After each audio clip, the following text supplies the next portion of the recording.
উপস্থিত আজিৰ সভাৰ সভাপতি মহোদয় আৰু বহুতো ডিপাৰ্টমেণ্টৰ পৰা অহা সন্মানিত ব্যক্তিসকল, মোৰ নাম নাজমা খাতুন। মই গৰ্ভকালীন অৱস্থাত অংগনবাদী বাইদেউৰ সহত PMMBY অৰ্থাৎ প্ৰধানমন্ত্ৰী মাতৃ বন্দনা যোজনাৰ অধীনত প্ৰথমতে 1000 টকা লাভ কৰিছোঁ, তাৰপিছত আৰু 2000 টকা লাভ কৰিছোঁ। এই টকাখিনি পাই মই গৰ্ভকালীন অৱস্থাত পুষ্টিকৰ খাদ্য খাইছোঁ আৰু এই টকাখিনি পাই মোৰ যথেষ্ট উপকাৰ হৈছে আৰু মই আনন্দিত হৈছোঁ।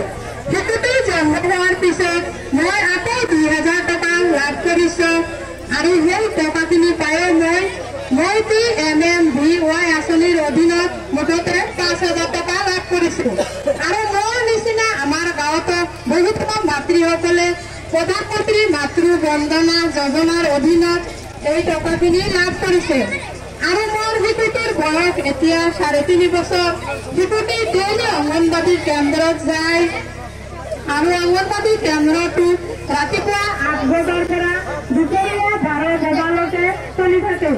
এই অংগনবাদী কেন্দ্ৰত যাই মোৰ শিশুটি বহুতো জ্ঞান আহৰণ কৰিব পাৰিছে, যেনে ৰঙৰ ধাৰণা, সংখ্যাৰ চিনাকি, জন্তুৰ নাম, পশুপক্ষী আৰু হৰমনৰ নাম জানিব পাৰিছে।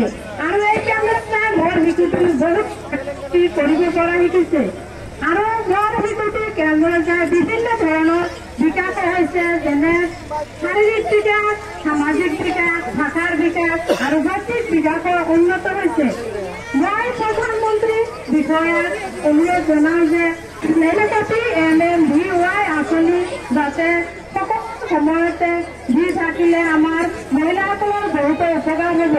আৰু মোৰ শিশুটি অংগনবাদী কেন্দ্ৰত যায় গৰমকৈ ৰন্ধা চুজি, হালোৱা, খিচুৰি, ফল-মূল, কণী আদি খাই স্বাস্থ্য পুষ্টিকৰ হৈছে।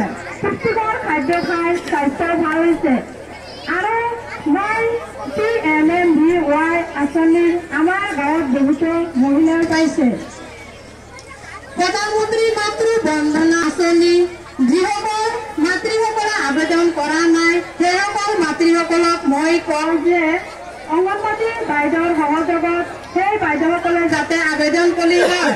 আৰু মই শুনিবলৈ পাইছোঁ যে দ্বিতীয় কন্যা সন্তান জন্ম হ'লেও 6000 টকাকৈ এই আঁচনিৰ অধীনত পাব। এইখিনি কৈ মই মোৰ চমু বক্তব্য সামৰণি মাৰিছোঁ।